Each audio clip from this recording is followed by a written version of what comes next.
है निज्य दुन्नय तिमिरं जिनं नमः। बारहे अंग किच्छा बियलिए मल मूड दंसे लो तिलया विवेह पर चरण भूषा पसियौ सोय देवया सुरम सयल गण पौ में रविनो विविहिति विराया विले संगा नीराया विकुराया गणहर देवा पसीयन्तो पसियौ महुधर सेनो परवाई गयो है दान सीहो सेतंता मिसाय तरंग संघाय थो ये मनो परिमामी पोफेदंतम दुःखयन्तं दुर्नयन्धियारगविं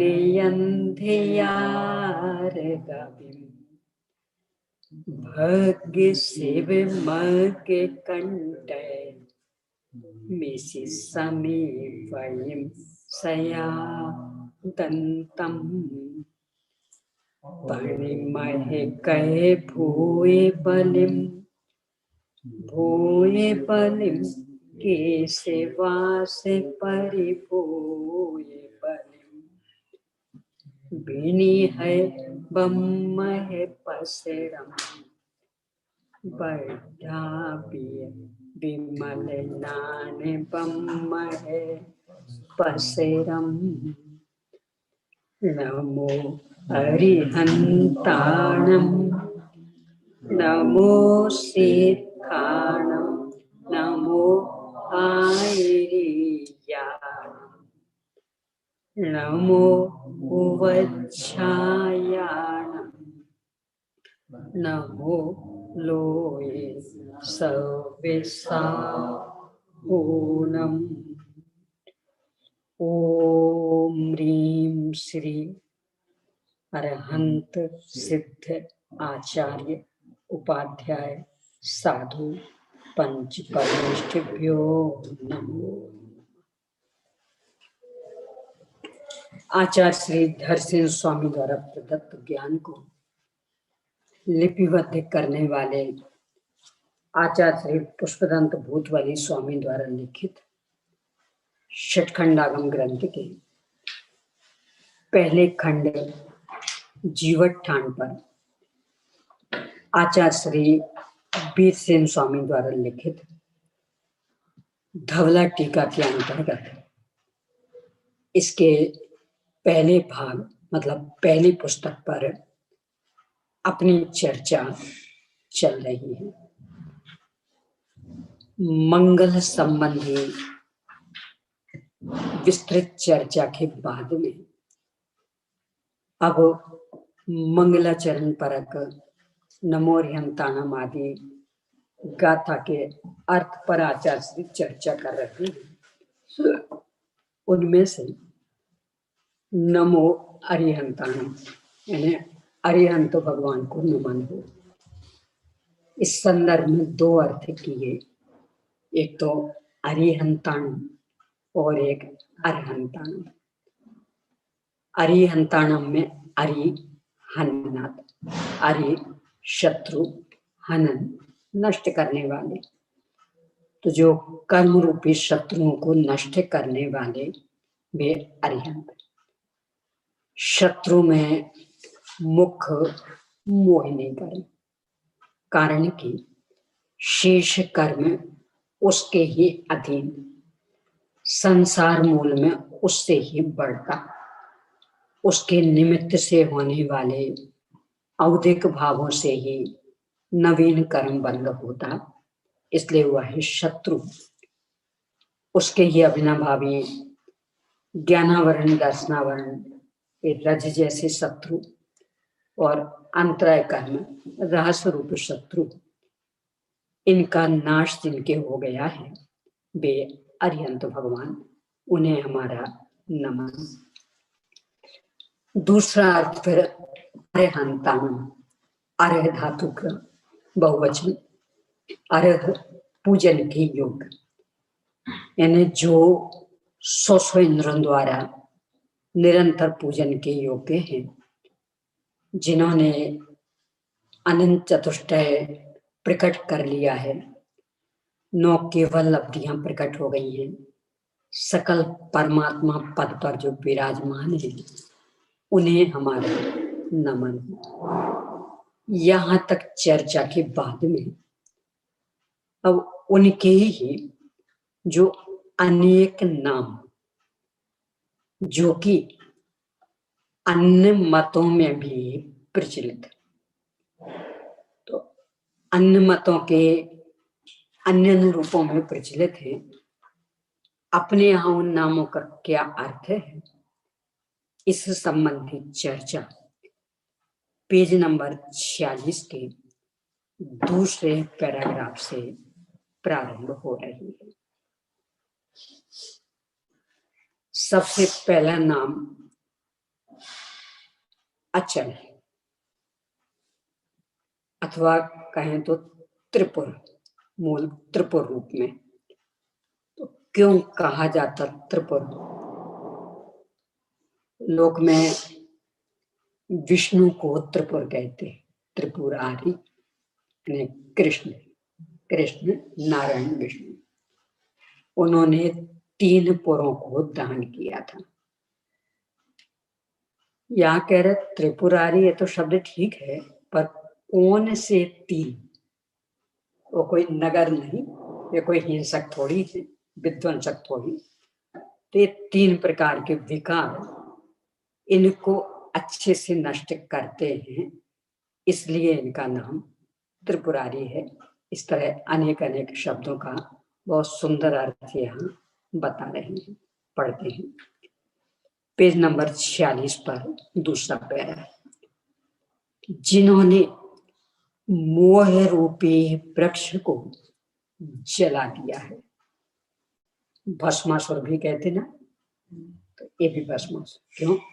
मोह रूपी वृक्ष को पूरा जला डाला, जो विस्तीर्ण अज्ञान रूपी समुद्र से उत्तीर्ण हो गए हैं, केवल ज्ञान संपन्न हो गए, तो समुद्र, अज्ञान रूपी समुद्र को पार कर लिया।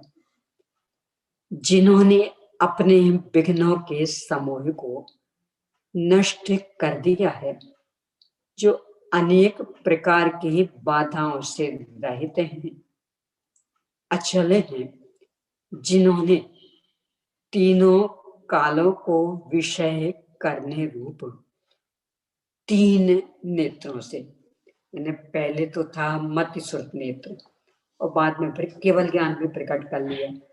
सुरत ज्ञान को भी संपूर्ण लोकालोक को जानने वाला कहा जाता। केवल ज्ञान तो प्रत्यक्ष जानता ही है, मात्र अंतर इतना सा, सुरत ज्ञान परोक्ष जानता है और केवल ज्ञान प्रत्यक्ष जानता है, पर है तीनों लोकालोक को जानने वाला।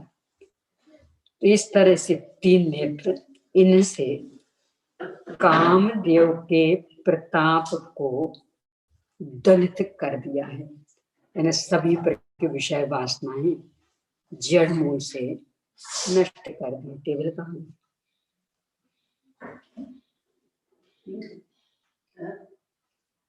टेबल,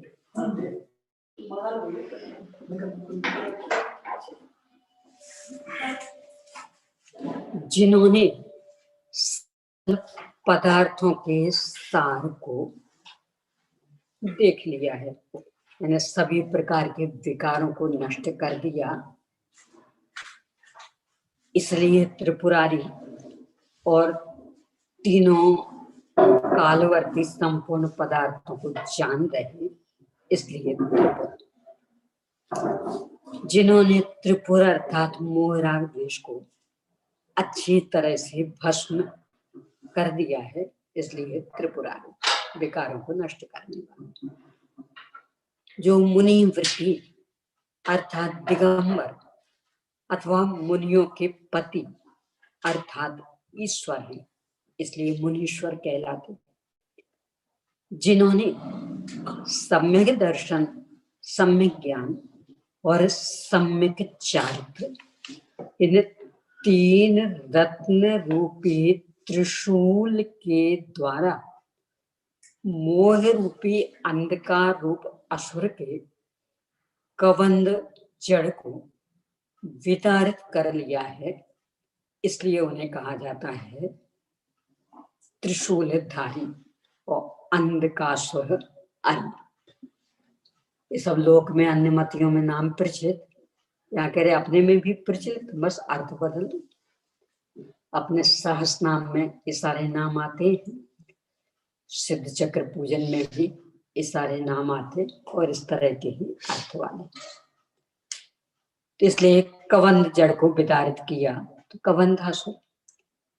जिन्होंने संपूर्ण आत्म स्वरूप को प्राप्त कर लिया, इसलिए देवाधिदेव हो गए। और जिन्होंने दुर्नय का अंत कर दिया है, यानी स्यादवाद नीति सर्वत्र प्रचलित की, नयाभास, दुर्नय, कुनय, इन सब का समापन। ऐसे अरिहंत परमेष्टि होते हैं। विशेषात शैव मत में महादेव को अपने 3 नेत्रों से कामदेव का नाश करने वाला कहा जाता है। सकल पदार्थों के सार को जानने वाला, त्रिपुर का ध्वंस करने वाला, मुनिवृत्ति अर्थात दिगंबर, त्रिशूल को धारण करने वाला और अंधकासुर के कबंध वृंद का हरण करने वाला माना है। महादेव के विशेषणों को लक्ष्य में रखकर उक्त 3 गाथाओं में से अंत की 2 गाथाओं की रचना हुई है। इससे यह प्रकट हो जाता है कि अरिहंत परमेष्टि ही सच्चे महादेव हैं। यानी सारे विशेषण महान देव, जो सर्वोत्कृष्ट देव, उनमें घटित होते, तो अनंत भगवान में घटित होते हैं। हिमालय पर निवास करने वाले, चूंकि आदिनाथ भगवान का निर्वाण स्थल, तो रुद्र को कहा वैसे, महादेव रुद्र को, रुद्र शंकर, और शंकर का निवास स्थल हिमालय, शंकर पार्वती, और ये ही त्रिशूल धारण किए रहते। हिमालय, उसकी चोटी कैलाश पर्वत, आदिनाथ भगवान का निर्वाण कैलाश पर्वत, और त्रिशूल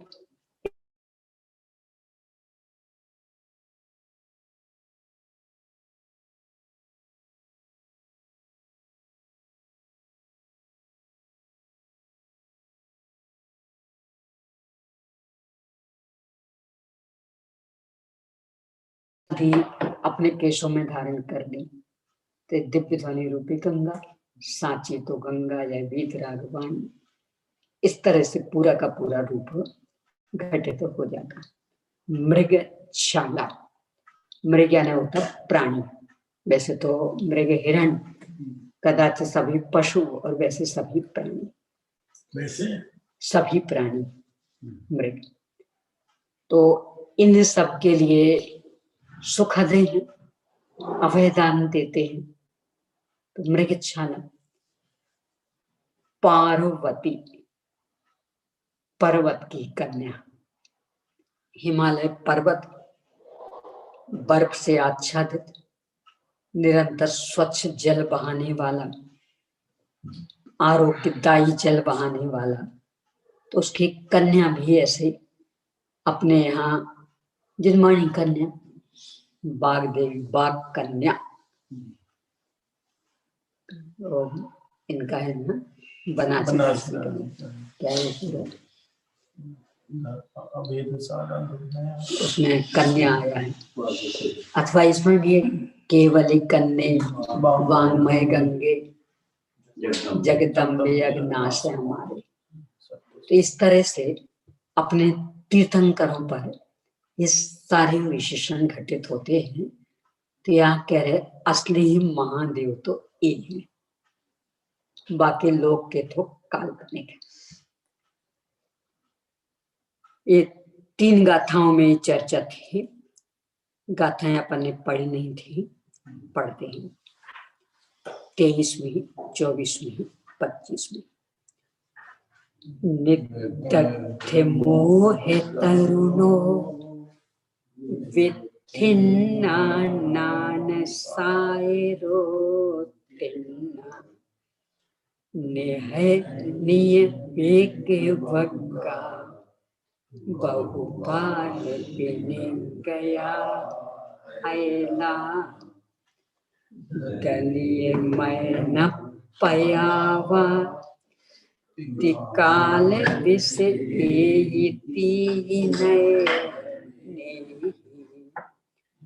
देठ से लठ सारा सुदत तिवरा मुनि वैनो तिरयन त्रिशूल तारिय मोहन घासुर कवंद बिंद हरा सीत शैल पेरुवा अरहंता दुन्नय कयंता। इस तरह से अरहंत भगवान का स्वरूप, उनके विशेषण बताते हुए उन्हें नमन किया। आचार्य कल्पनिक टोडरमल जी साहब को यद्यपि ये ग्रंथ नहीं मिले, तथापि कुछ उन्हें आभास रहा होगा कि मंगलाचरण का इस तरह से भी विश्लेषण किया जा सकता। तो उन्होंने भी पंच परमेष्ठियों के स्वरूप का विश्लेषण करते हुए नमन किया।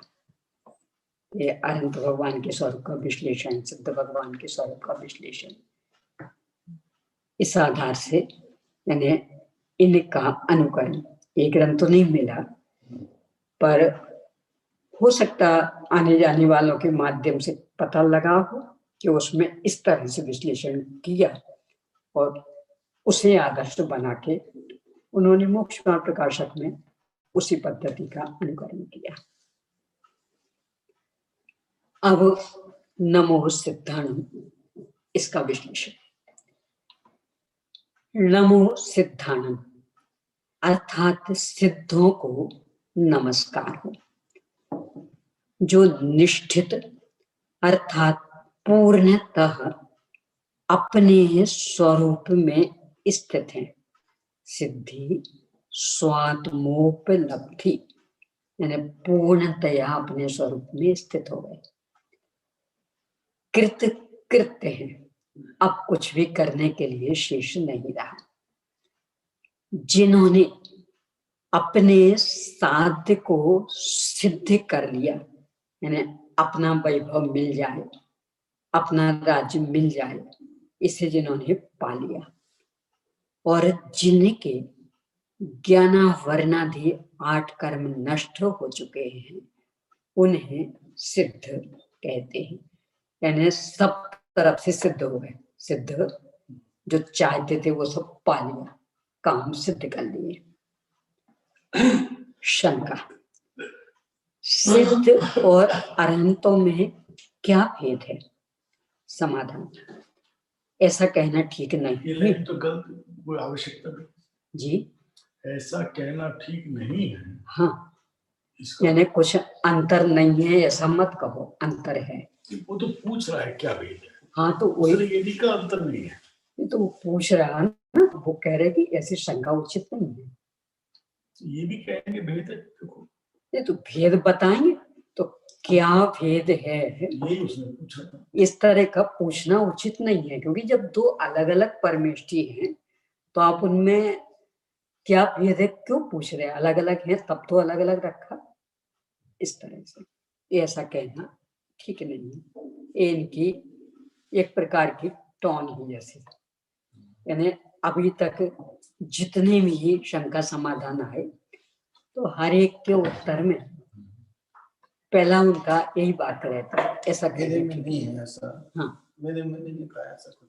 अच्छा, मेरे में उसमें प्रश्न है सिद्ध और अनंतों में क्या भेद है। हाँ, फिर सीधा उत्तर दिया है 8 कर्मों को नष्ट करने वाली सिद्ध। हाँ वो तो ठीक है, इसमें ऐसा नहीं कहना चाहिए इसका।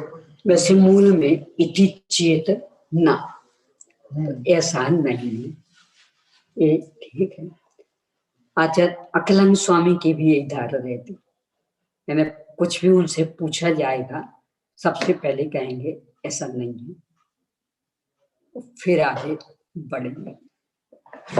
आचार्य कल पंडित टोडरमल जी साहब की दूसरी धारा, तुमने कहा सो तो ठीक है, परंतु वे उसकी बात को रख करके फिर परंतु कह करके दूसरी बात कहेंगे, और ये तो उसको पहले निषेध करके फिर बात कहेंगे, अपनी अपनी धारा शैली में।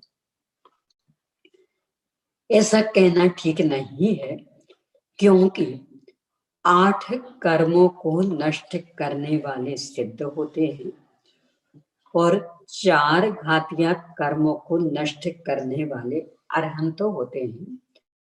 यही उन दोनों में भेद है। तो जब परमेष्ठी अलग अलग तो प्रश्न क्यों खड़ा हुआ कि क्या भेद? यदि भेद नहीं होता तो 2 पद क्यों रखते? तो भेद बता दिया।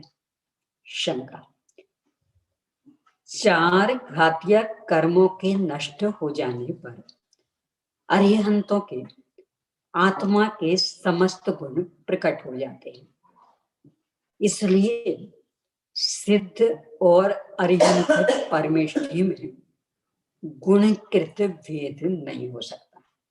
यानी ये ज्ञान दर्शन सुखवीर गुण को ही गुण के रूप में देख करके बात कर रहा। समाधान, ऐसा नहीं है, क्योंकि अरिहंतों के अघातिया कर्मों का उदय और सत्व दोनों पाए जाते हैं, इसलिए उन दोनों में भेद है। और बाकी अगुर लघु अवगायनत्व सूक्ष्मत्व अव्यापादत्व इन गुणों का विपरीत परिणमन भी चल रहा, ये स्पष्ट अंतर है। यानी 4 आघाती कर्म भी विद्यमान, शरीर रूप 9 कर्म भी विद्यमान और कुछ गुणों का विपरीत परिणमन भी विद्यमान। या सत्व कहा है जो विराजमान है, सत्व उदय और सत्व दोनों विद्यमान। सत्व मतलब सत्ता, कर्मों की सत्ता, कर्मों की, यानी 85 प्रकृतियों की सत्ता अभी विद्यमान, उदय भी चल रहा, 14वें के अंत तक चलेगा ये सब। शंका, वे अघातिया कर्म शुक्ल ध्यान रूप अग्नि के द्वारा अध जले से हो जाने के कारण उदय और सत्व रूप से विद्यमान रहते हुए भी अपना कार्य करने में समर्थ नहीं है। समाधान, ऐसा भी नहीं है, क्योंकि शरीर के पतन का अभाव अन्यथा सिद्ध नहीं होता। यानी आप कह रहे कार्य करने में समर्थ नहीं, तो फिर शरीर क्यों है उनके? शरीर कर्मों का कार्य, तो इसका मतलब कर्म अपना काम कर रहे, भले अधजली जैसे हो गए, संसार को नहीं बढ़ा पाएंगे, पर अभी शरीर विद्यमान है, संसारी कहला रहे हैं, औधिक भाव भी विद्यमान उनके, तो कार्य कैसे कह सकते? इसलिए अरिहंतों के आयु आदि शेष कर्मों के उदय और सत्व की सिद्धि हो जाती है। अर्थात यदि आयु आदि कर्म अपने कार्य में असमर्थ माने जाएं तो शरीर का पतन हो जाना चाहिए, यानी शरीर छूट जाना चाहिए था, नहीं रहना चाहिए था। परंतु शरीर का पतन तो होता नहीं है, इसलिए आयु आदि शेष कर्मों का कार्य करना सिद्ध है, यानी बराबर में अपना कार्य कर रहे हैं। शरीर विद्यमान, अघुर लघु आदि गुणों का विपरीत परिणमन विद्यमान, संयोग केवली के तो योगजन्य विकृति भी विद्यमान, उससे आश्रव भी हो रहा, इरियापत आश्रव, विहार, दिव्य ध्वनि, उठना बैठना, ये क्रियाएं भी हो रही हैं, तो कैसे माना जाए कि कर्म अपना कार्य नहीं कर रहे। शंका, यानी अपेक्षाएं कितनी, वो शिष्य इन कार्यों को कार्य नहीं गिन रहा, वो संसार को कार्य गिन रहा, तो इसलिए कह रहा कहाँ कार्य।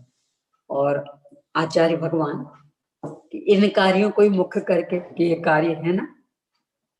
शंका, उन्हें कर्मों का कार्य तो 84 लाख योनि रूप जन्म जरा और मरण से युक्त संसार है, यानी वो ले रहा है मुख्य रूप से घाती कर्मों का कार्य। ये सब कार्य तो मूल मोहिनी कर्म का था, वह अघातिया कर्मों के रहने पर भी अरहंत परमेष्टि के नहीं पाया जाता है, तथा अघातिया कर्म आत्मा के गुणों के घात करने में असमर्थ भी है, इसलिए अरिहंत और सिद्ध परमेष्टि में गुणकृत भेद नहीं बनता, क्योंकि नाम ही उन कर्मों का अघातिया कि जो घात करने में समर्थ नहीं। समाधान, ऐसा नहीं है, क्योंकि जीव के ऊर्ध्वगमन स्वभाव का प्रतिबंधक आयु कर्म का उदय और सुख गुण का प्रतिबंधक वेदनी कर्म का उदय अरिहंतों के पाया जाता। इससे सिद्ध हो गया कि कर्म भी उनके विद्यमान पूरे कार्य सिद्ध नहीं हुए। ये जो घातीय घाती की परिभाषा, जो घात में निमित्त वे घाती, जीव के गुणों के घात में निमित्त वे घाती, और जीव के गुणों के घात में निमित्त नहीं वे अघाती। तो यदि वे किन्हीं भी गुणों के घात में निमित्त नहीं होते, तब तो फिर उन्हें कर्म ही नहीं कहते। कर्म रूपी शत्रु, 8 कर्मी शत्रु, तो फिर तो कर्म नाम ही नहीं मिलता। इसका मतलब गुणों के घात में निमित्त तो हैं, तो फिर किन के, तो जो पंचाध्यायी कारण पांडे राजमल जी साहब ने, और फिर बाद में पंडित प्रवर गोपाल दास जी बरिया साहब ने उसको और स्पष्ट किया कि जो अनुजीवी गुणों के घात में निमित्त बनते वे घाती, और जो अनुजीवी गुणों के घात में निमित्त नहीं बनते वे अघाती। शंका में अनुजीवी लिखा है, उसमें शंका में नहीं लिखा, मेरे में लिखा है, मूल में भी नहीं दिया। हाँ मूल में नहीं, लेकिन यहाँ शंका में अनुजीवी गुण लिखा है। यानी जो द्वारा जो हुआ है इसमें मूल को देख करके ही किया। विशेषार्थ में तो इन्हें दिया है प्रतिजीवी अनुजीवी, पर मूल में नहीं है, विशेषार्थ में दिया है। क्योंकि यदि ऐसा भेद नहीं करें तो अघाती का अर्थ तो घात नहीं करने वाला होता, तो फिर उन्हें कर्म कैसे कहेंगे। तो इसका मतलब जो मुख्य गुण अनुजीवी गुण उनके घात में निमित्त नहीं, इसलिए अघाती।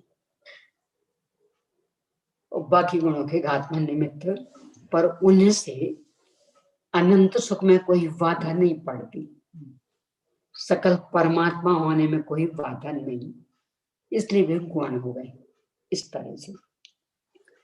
अब अनुजीवी प्रतिजीवी किन्हें कहना, पांडे राजमल के साहब ने पंचाध्याय में शब्दों का प्रयोग तो किया है, पर स्वरूप स्पष्ट नहीं किया।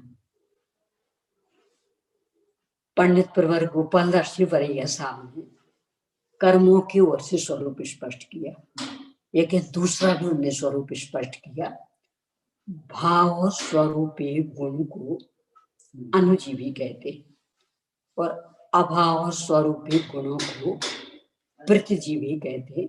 टकराव आ जाता है इस परिभाषा, तो इस वाली परिभाषा में। हाँ, क्योंकि कुछ गुण ऐसे हैं कि वो अभाव स्वरूप होते हुए प्रतिजीवी नहीं है, तो उसके लिए तो चर्चा कर रही हूँ। तो ये परिभाषा बना के फिर कहा कि जो अनुजीवी गुणों के घात में निमित्त होते वे घाती कर्म, और जो अनुजीवी गुणों के घात में निमित्त नहीं होते वे अघाती कर्म। अब इससे समस्या और ज्यादा उलझ गई कि गुण तो कहते ही उसे कि जो द्रव्य में द्रव्य के संपूर्ण भागों में हमेशा रहे, संपूर्ण अवस्थाओं में रहे। तो जो संपूर्ण अवस्थाओं में रहते वे अभाव स्वरूपी कैसे? अभाव का अर्थ तो नहीं होना होता, तो गुण और नहीं हो ये कैसे बनेगा? क्योंकि गुण कहते ही उसे कि जो द्रव्य के संपूर्ण भागों में और संपूर्ण अवस्थाओं में रहे, मतलब त्रिकाल रहे। ये चर्चा इसलिए संदर्भ में करना चाह रही हूँ, जो अपन ने गोमट सर्क कर्मकांड विवेच का मन दिया ना, तो अब उसको लेकर के बहुत प्रश्न खड़े होने लगे। अभी तक किसी ने कुछ भी नहीं कहा, अब चर्चा चलने लगी है। 2-3 बार चर्चा आ चुकी है सामने। अभी कल परसों आपके पास एक प्रश्न भी आया, पूछ के बताओ। मैंने कहा मेरे पास प्रमाण कुछ नहीं, तथापि अनुमान भी एक प्रमाण है, यानी आगम प्रमाण तो मेरे पास कुछ नहीं, पर तर्क प्रमाण है, अनुमान प्रमाण है, उसके आधार से स्पष्टीकरण किए। अभी तक के सब विद्वान तो मानते रहे। अपने भोपाल के थे ना राजमल जी साहब, अपने जमाने के अच्छे विद्वान माने जाते थे, बहुत शोधी खोदी। एक बार भोपाल में कार्यक्रम था, उस समय अपने हेमचंद भैया भी वहां थे, तो दोनों ने मिलकर के बिंदु उठाया था और काफी चर्चा हुई। उनने भी यही पूछा आगम प्रमाण, कभी आगम प्रमाण नहीं है हमारे पास, पर एक तर्क है अनुमान। दस पाओ तो स्वीकार करो, नहीं दस पाओ तो मत करो, क्योंकि मैंने मूल में तो मिलाया नहीं, मैं तो स्पष्टीकरण लिखा। अब स्पष्टीकरण तो जैसे स्वाध्याय में अपन किसी भी विषय को स्पष्ट करते तो अपनी बुद्धि अनुसार कुछ भी स्पष्ट कर देते, कोई भी कहीं का उदाहरण लेके कोई भी तर्क आदि, तो मैं तो वैसा किया, स्वीकार हो तो करो, नहीं हो तो मत करो। तो दोनों ने ये कहा था नहीं, तर्क अनुमान से तो बात चलेगी, कभी आगम प्रमाण तो नहीं। अब वो बात फिर से उठने लगी है, इसलिए इस विषय पे इस संदर्भ में खास करके कि जो ये परिभाषा भाव स्वरूपी गुण और अभाव स्वरूपी गुण, चूंकि गुण कहते ही उसे कि जो हमेशा विद्यमान है, त्रिकाल शाश्वत, तो फिर अभाव स्वरूपी का मतलब क्या? पर्याय होती है भाव स्वरूपी, तो कादर से तो पर्याय है, कभी होती कभी नहीं होती। और गुण वे तो हमेशा रहते, तो जो हमेशा रहते फिर उनके स्वरूप में भाव स्वरूपी और अभाव स्वरूपी विशेषण देने का मतलब क्या निकलता है, इसका मतलब कुछ इसमें रहस्य। तो मुझे जो जचा, यानी आगम प्रमाण मेरे पास नहीं है, बस तर्क और अनुमान, कि आत्मा के अनंत अनंत गुणों में से कुछ गुण ऐसे हैं कि जिनका विकृत से विकृत परिणमन हो जाने पर भी उस विकृत परिणमन के साथ ही कुछ ना कुछ स्वाभाविक परिणमन चलता रहता है, जैसे ज्ञान, दर्शन, वीर्य और सुख में भी एक तरह से ले लें, क्योंकि जो मिथ्यात्व की थोड़ी सी कमी, कषाय की थोड़ी सी कमी, उन्हीं गुणों का नाम अनुजीवी, यानी वे भाव स्वरूपी। यानी कितनी ही विकृति हो, जैसे वो लाइट का अपन कई बार उदाहरण ले चुके ना, कि कितने डिम हो लाइट, इंडिकेटर का बल्ब जलता रहेगा, तो वो इंडिकेटर का बल्ब बता रहा कि लाइट तो है, भले उसके उजाले में आप पढ़ नहीं पाओगे, उसके करंट से मरने वाले भी नहीं हो, तो भी लाइट की सत्ता बराबर बताता रहेगा। तो ऐसे ही कुछ गुणों के परिणमन में विशेषता। कर्म की ओर से कहें तो ऐसा कह सकते कि जिन गुणों के परिणमन में क्षयोपशमिक भाव होता, यानी जिन गुणों संबंधी कर्मों का क्षयोपशम होता, उन गुणों का नाम अनुजीवी। तो ज्ञान, दर्शन, सुख, वीर्य, इन गुणों संबंधी क्षयोपशमिक भाव और इन संबंधी जो कर्म, ज्ञानावरण आदि, इनमें क्षयोपशम होता है। इसका मतलब है अनुजीवी, यानी है भाव स्वरूपी। यानी कितने ही विकृत से विकृत परिणमन हो जाए, पर ये पूर्णतया लुप्त नहीं होंगे। उस विकृत परिणमन के साथ ही कुछ ना कुछ स्वाभाविक अंश चलता रहेगा और वो इनकी सत्ता को बताता रहेगा। तो ये है भाव स्वरूपी। अब अभाव स्वरूपी, कि उन्हीं अनंत गुणों में से कुछ गुण ऐसे कि जिनके विकृत परिणमन के समय स्वाभाविक अंश बिल्कुल भी नहीं रहता, जैसे अगुरलघुत्व, अव्याबाधत्व, सूक्ष्मत्व, अवगाहनत्व, यानी ठेठ 14वें गुण स्थान तक विकृत परिणमन रहे, बिल्कुल भी शुद्ध परिणमन नहीं। कर्म की ओर से कहें कि जिन संबंधी कर्मों में क्षयोपशम दशा नहीं होती, तो उन गुणों के परिणमन में क्षयोपशमिक भाव भी नहीं, बस कर्मों में या तो उदय या क्षय। इसलिए उन संबंधी गुणों में भी या पूर्णतया विकृत परिणमन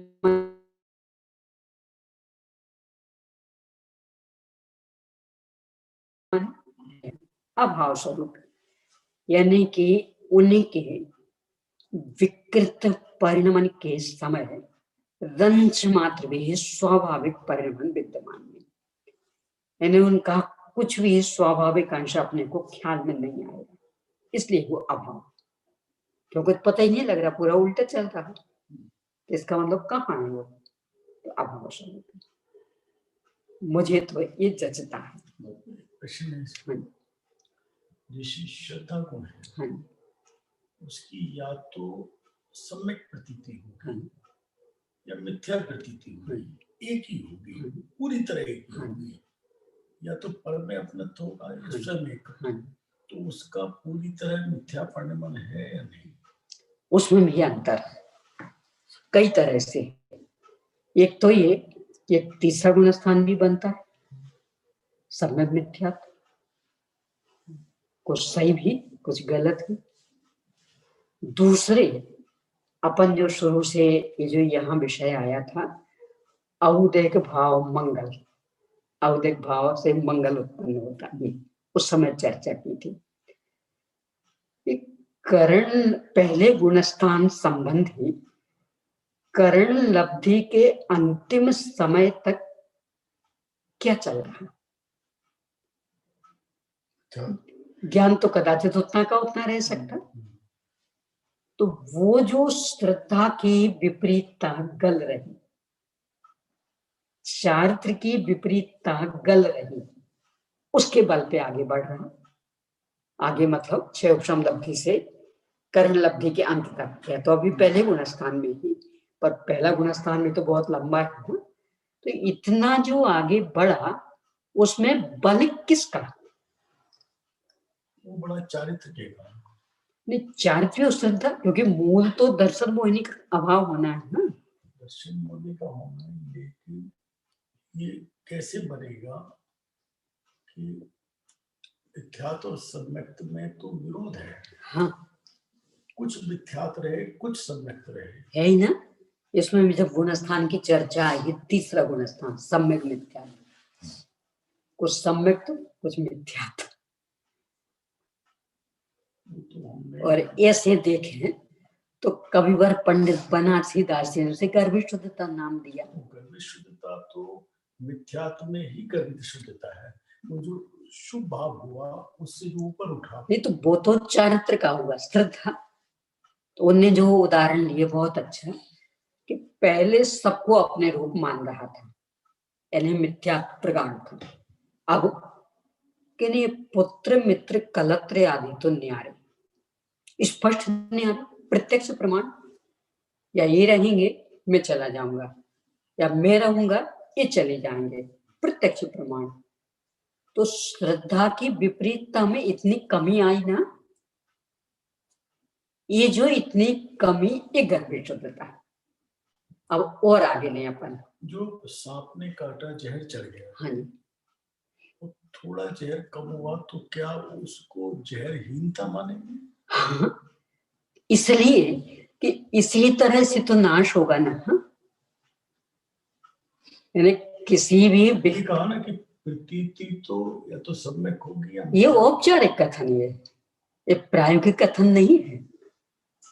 और दूसरा जो ये कहा सर्वगुणास्ते सम्यक, हाँ जी, कि सम्यक ये भी औपचारिक कथन, कि सभी गुणों के अंदर कुछ ना कुछ शुद्धि। नहीं तो ये भी औपचारिक कथन, यानी जो ये सूक्ष्मत्ववादी जो कि 14वें गुणस्थान तक पूर्ण औदिक भाव, क्या इसमें भी हम ये कह सकते हैं आप ही के शब्दों में हाँ, कि उनके अंदर भी जो असिद्धत्व है, हाँ, वो गला तो खत्म तो बिल्कुल नहीं हुआ, हाँ, लेकिन उस गुण स्थान प्रमाण में हम्म।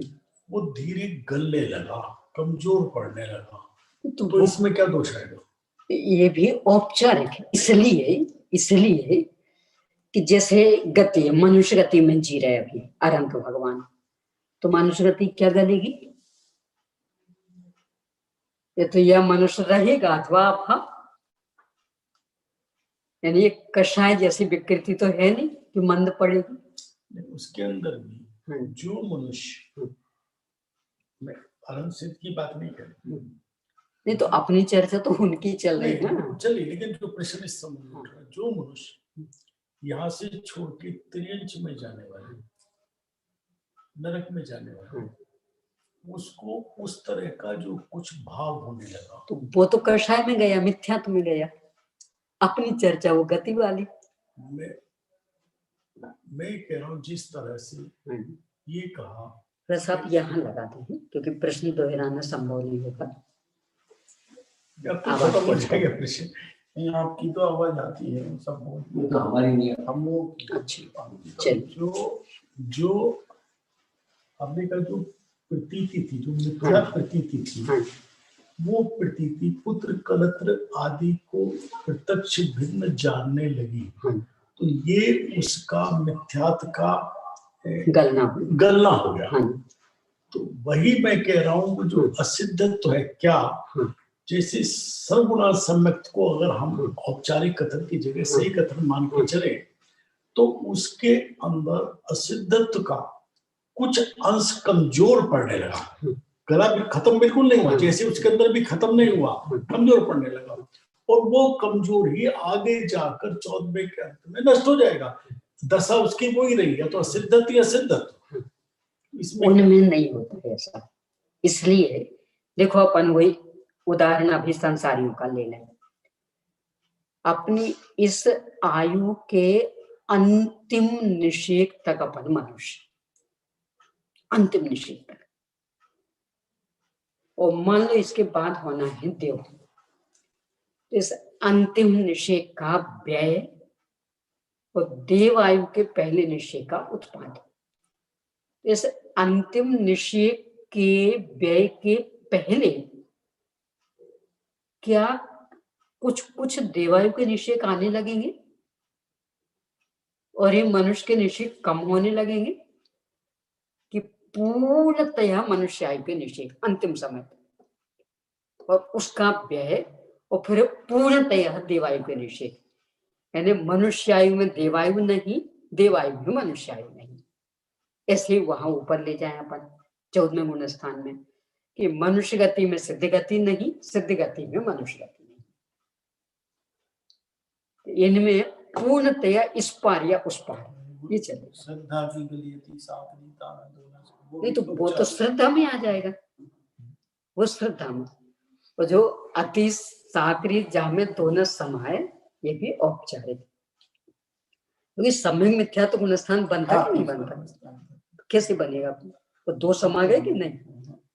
और उसमें तो स्पष्ट लिख रहे सम्यक मिथ्यात्व में, कुछ सच्चे देवसात गुरु को भी मान रहा और कुदेवादी को भी मान रहा, सात तत्व को भी मान रहा, अतत्वों को भी मान रहा, आत्मा परमात्मा को भी मान रहा, अन्य भी मान रहा, दोनों चल रहे हैं एक साथ, और वो गुणस्थान भी बनता। क्या उस मान रहा को प्रतीति रूप में मान लें? हाँ जी, क्योंकि मान्यता प्रतीति है पर्यायवाची में, रुचि, प्रतीति, विश्वास, मान्यता, ये पर्यायवाची। औपचारिक कथन अलग होते हैं, तो ये जो हम अगर ये कहें ये भी एक औपचारिक कथन है कि उसका 14वें के अंत में ही सिद्धत्व बना होगा, हम कह रहे हैं औपचारिक कथन है। हाँ तो कह लें, कोई दिक्कत नहीं, इसलिए सिद्धि के भी तो हमने भेद अलग अलग किए हैं। एक दृष्टि मुक्त, वो तो 14वें कह दिया, फिर मोह मुक्त, मोह मुक्त कह दिया, फिर भाव मुक्त, फिर जीवन मुक्त कह दिया, और फिर द्रव्य मुक्त। तो इस अपेक्षा का हो तो कोई दिक्कत नहीं, क्योंकि ये भी तो मुक्त ही है ना आखिर। तथापि जिसे सिद्ध गति कहेंगे वो इन सबसे एकदम अलग है, यानी उसमें तरतमता नहीं होगी। ये जो विकृतियों की अपेक्षा कहा है ये स्वीकार है, पर वो सिद्धगत वहां तो 8 कर्मों का पूरा अभाव, और जो वो 4 अघाती कर्म अंत में नष्ट हुए, 14वें के अंतिम समय तक पूरा होता है, और उसका व्यय यानी 14वें का व्यय होते ही सिद्धि के उत्पाद के समय पूरे 6, उनमें तरतमता के लिए अवसर नहीं, क्योंकि उन कर्मों में खत्म नहीं हो, ढीले पड़े। नहीं तो ढीले, चूंकि उनमें 6 उपशम नहीं होता ना। नहीं, 6 उपशम की बात ही नहीं है, वो अपनी जितनी उनकी मजबूती थी वो कम पड़े, 6 उपशम नहीं हुआ। नहीं तो ढीले पड़े मतलब क्या, जो 6 उपशम होता है ना जिनमें, उनमें ढिलास आती है, जिनमें उदय या 6 जो श्रद्धा गुण में 6 उपशम होता है क्या? हाँ जी, श्रद्धा गुण संबंधी कर्म, दर्शन मोहिनी, और श्रद्धा में 6 उपशमिक भाव। ऐसे चारित्र मोहिनी, चारित्र गुण का चारित्र मोहिनी कर्म, उसमें 6 उपशम, उस संबंधित चारित्र 6 उपशमिक भाव। यही स्थिति ज्ञानावरण, दर्शनावरण, अंतराय में भी, इन सब में 6 उपशम होता है। तो 6 उपशम में ये तारतम्य बनेगा, और जिनमें मात्र उदय और 6, उनमें तो बस इस पार या उस पार, इनमें तारतम्य के लिए अवसर नहीं। भाई आयु कर्म में क्या तारतम्य बनेगा बोलिए? या आयु का उदय रहेगा या फिर पूरा 6। आयु कर्म में तो सब ऐसे ही वेदनी, या वेदनी रहेगा या वेदनी का 6, या गोत्र रहेगा या गोत्र का। में तो वही साता वेदनी, ऐसा तो वो तो वेदनी ही रहा है, उससे फर्क क्या पड़ा? तो वेदनी वो तो एक ही कर्म है। लेकिन वेदना में जो कमी आई वो साता वेदनी। नहीं तो वो तो संयोगों में, मूल में जो वेदनी कर्म है वो वेदनी जैसा भावों में आया तो वैसा वो भाव तो फिर श्रद्धा और चार्ट से जुड़ गए। जो वेदनी कर्म भी उस तरह दो जाति का होगा ना, साता वेदनी कर्म असाता वेदनी। नहीं तो वो तो हमारी श्रद्धा और चार्ट से जुड़े हैं। हाँ, अन्यथा जैसे अनंत भगवान के दोनों ही प्रकार की वेदनी का होता है, 14वें गुणस्थान तक दोनों प्रकार की वेदनी का होता है। वे भी कुछ साता साता भोगते होंगे, क्यों? क्योंकि भोगने में कारण तो श्रद्धा और चार्ट की विकृति थी, अब वो उनके है ही नहीं, तो उसका उदय होना नहीं होना एक जैसा। तो असाता तो साता रूप कन्वर्ट हो गया, तो कन्वर्ट हो जाए भले, पर मूल तो वो भी उदय चल रहा है। अच्छा, साता रूप भी कन्वर्ट हो गए तो उनको साता किस रूप में वेदन में आ रही? तीर्थंकर प्रकृति का उदय चल रहा है, मन जाता हूँ हाँ अब मैं कुछ, क्यों? क्योंकि ये सब तो श्रद्धा की विकृति और चारित्र की विकृति के कार्य थे, अब वो वहां है ही नहीं। तो तीर्थंकर प्रकृति का उदय चल रहा हो फिर भी कुछ नहीं, यही स्थिति गोत्र कर्म में। ऐसी दो धारा तो शुद्ध और अशुद्ध चारित्र में चलती है। हाँ, लेकिन श्रद्धा में भी चलती, बस इतना अंतर कि चारित्र में काफी लंबे काल तक चलती रहती, श्रद्धा में काफी लंबे काल तक नहीं चल पाती। जैसे तीसरा गुण स्थान होता, काल अधिक से अधिक मात्र अंतर में होती, 5 लब्धियों वाली दशा भी होगी तो बहुत कम काल के लिए, और चारित्र में तो चौथे गुण स्थान से लेके 12वें तक वो मिश्र धारा चलती है। 5 लब्धि में क्या बताया? 5 लब्धि जो है, 6 उपशम, विशुद्धि, देशना, प्रायोगिक करण, तो वो तो बस पहले गुण स्थान में ही, और सम्यक के सन्मुख होने को था तभी, तो बहुत थोड़े काल के लिए हुई, एक ही गुण स्थान में।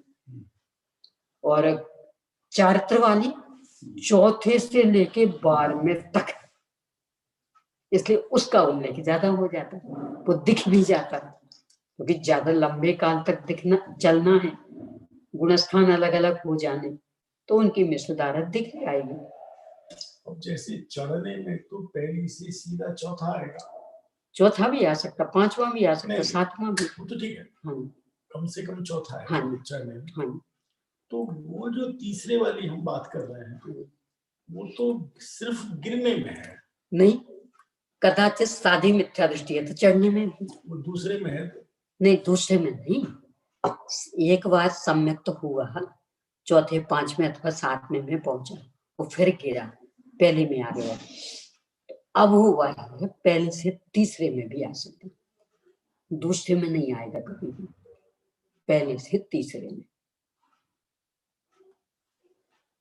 तो अनादि मिथ्या दृष्टि की अपेक्षा से वो नहीं, ये साधी मिथ्या दृष्टि के ही, यानी अनादि के तो पहले से चौथा या 5वां या 7वां, पर साधी मिथ्या दृष्टि है तो उसको तीसरे का भी एक अवसर है।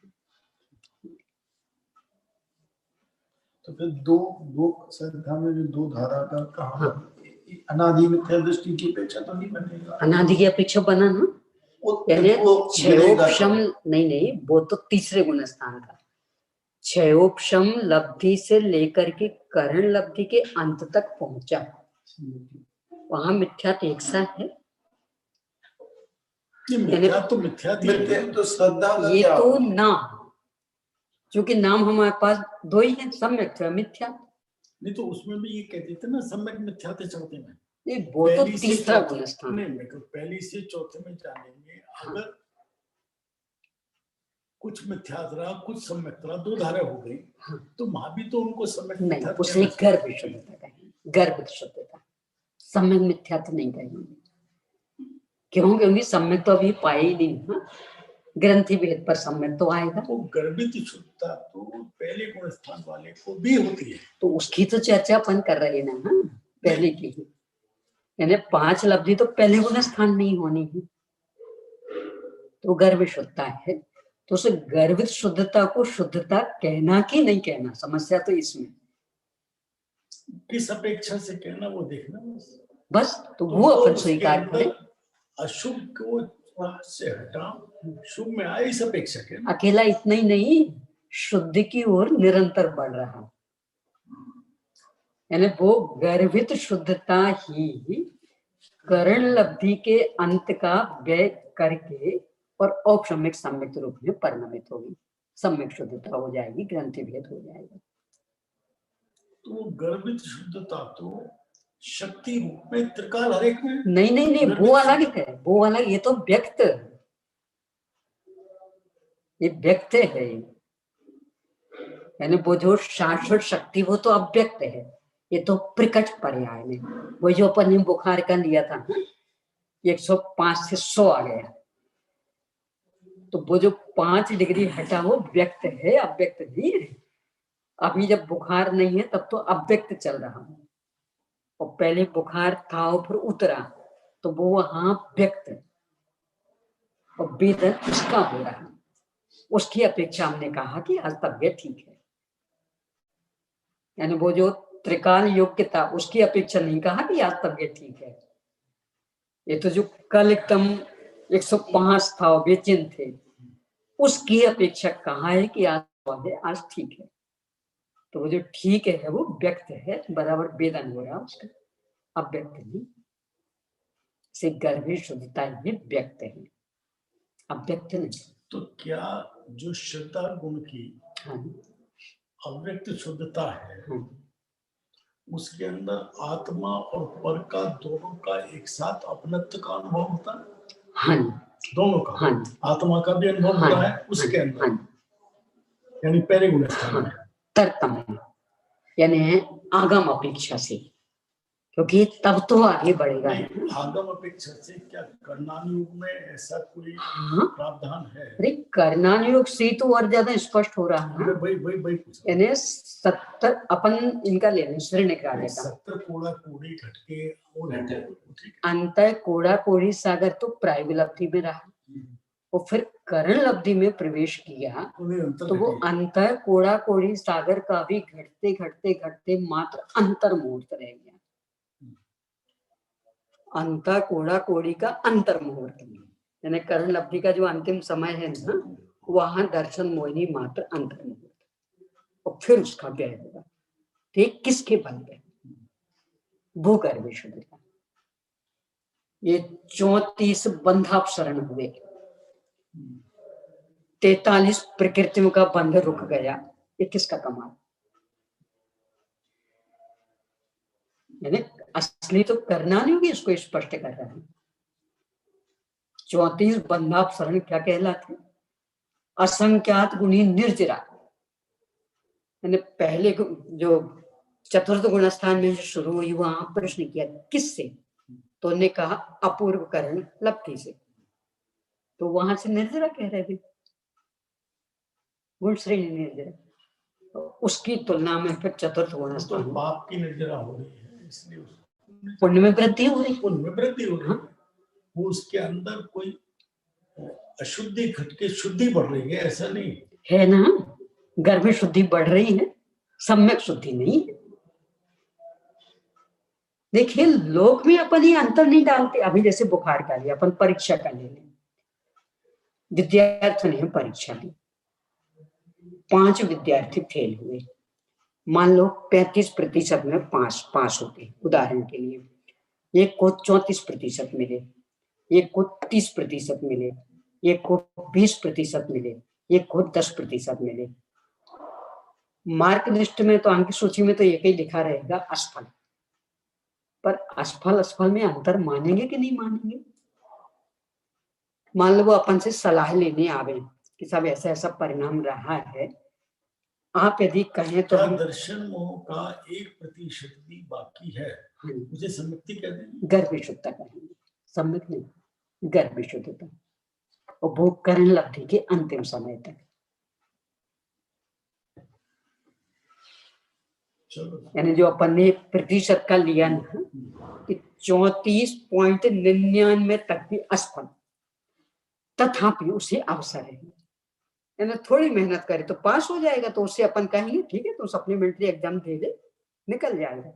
और जो 10 नंबर ही लाया उससे साल भर पढ़ा तो 10 लाया, अब क्या 2 महीने में कमाल करेगा? तुम तो फिर से ही पढ़ ले, अब सप्लीमेंट्री एग्जाम के चक्कर में मत उलझ। तो इसका मतलब असफल में भी अंतर है ना। यानी एक 34% वाला असफल और एक 10 वाला, तो वो जो करण लब्धि के अंत वाला मिथ्यात्वी वो 34% वाला है। नाम तो अभी मिथ्यात्व पा रहा, पर बस अगले ही क्षण सम्यक्त होने वाला, बंधापसरण हो रहा, उसके स्थिति घट रही, अनुभाग घट रहा। यानी 70 कोड़ा कोड़ी सागर का मात्र अंतर मुहूर्त बचा है, इतना कमाल हो गया। तो इसको अपन नकार कैसे सकते? नाम नहीं दे, देखो लोक में नहीं होता, शादी होती नहीं, अब शादी हो गई है, कब कहलाता? जब वो अंतिम 7वां फेरा पड़ा, उसके पहले तक तो क्यों करना फिर पहले का? सीधा 7वां फेरा पड़ दो, क्यों? शादी तो तभी होगी ना कि वो 7वां कहलाएगा कि पहला कहलाएगा। तो जो वो अकेले पहले नहीं, सगाई से लेकर 7वें फेरे के एक समय पहले तक वो क्या था, क्या हो रहा था अभी तक? लाखों खर्च हो गए, कितने दिन से जग रहे हो, कितनी मेहनत, कितनी ताम झाम, क्या क्या क्या क्या, वो क्या हो रहा था? वो शादी हो रही थी कि नहीं हो रही थी? यदि कुमारी और विवाहिता के रूप में देखेंगे तब तो ये कहेंगे अभी तो बेटी रे निज माई बाप की जानी है, अभी तो कुमारी है। परंतु कुछ हुआ कि नहीं हुआ? लेकिन अगर किसी कारण से एक समय पहले मामला बदल गया, हाँ, और शादी नहीं हुई, हाँ, तो वो जो पहले का सारा कार्यकलाप था, हाँ, वो सार्थक हुआ या व्यर्थ हुआ? व्यर्थ हुआ। तो इसीलिए तो वो सम्यक शुद्धता और गर्भित शुद्धता की शर्त लगा दी कि गर्भित शुद्धता है, यदि ग्रंथि भेद नहीं हुआ तो लौट आएगा। इस धोखे में नहीं रहना कि गर्भित शुद्धता हो गई तो काम हो ही गया। तथापि यदि गर्भित शुद्धता नहीं हुई तो आगे भी नहीं बढ़ पाएगा, ये भी पक्का। संतुलन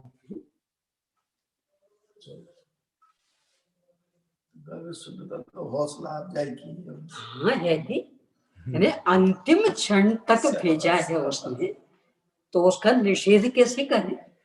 यानी शादी के बिल्कुल 7वें भावर तक लाके खड़ा कर दिया, तो इतने कार्यक्रम का निषेध कर सकते? उपयोगी नहीं रहा ना। अगर 7वां फेरा नहीं हुआ आखिरी, हाँ, और वहां तक लाके खड़ा कर दिया, हाँ, रहा तो वैसा का वैसा ही ना, रहा वैसा का वैसा।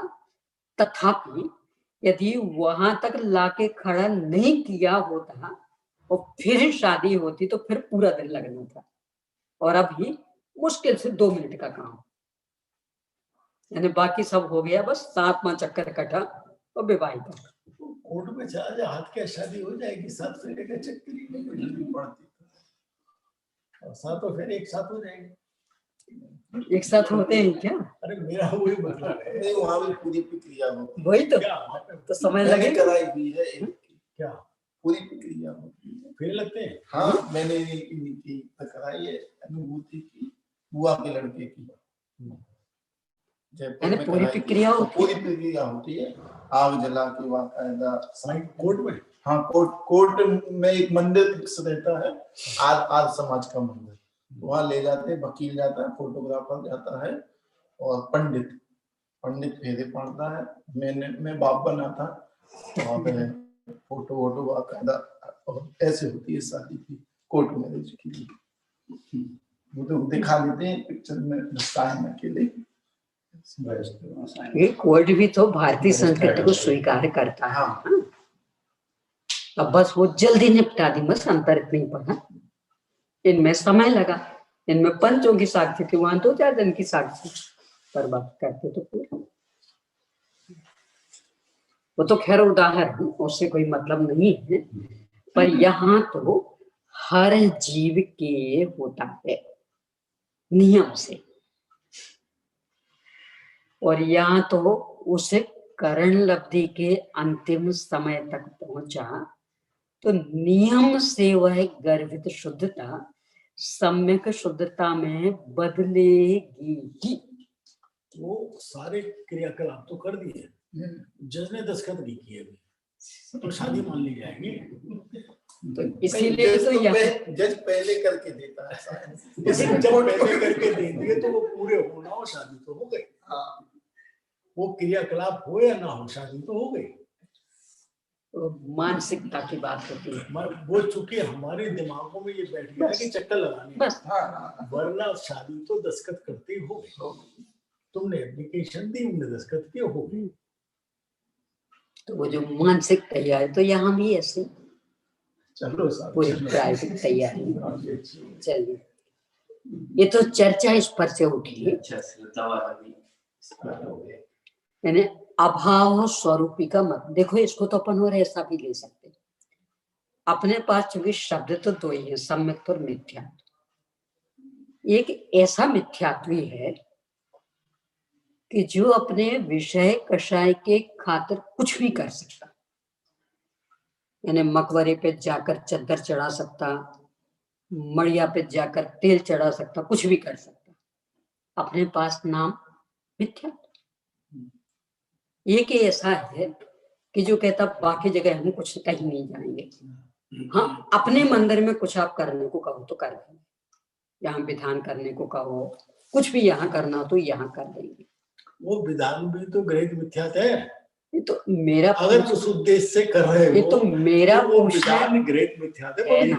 हाँ, इसके लिए तो उदाहरण ले रहे। तो मेरा पूछना ये है कि उस मिथ्यात्व और इस मिथ्यात्व में कुछ अंतर है कि नहीं? आप उसकी अपेक्षा इसकी पीठ थपथपाएंगे कि नहीं, कि हाँ भैया तू अच्छा है, कम से कम यहीं तो रहा, वो तो वहां चला गया।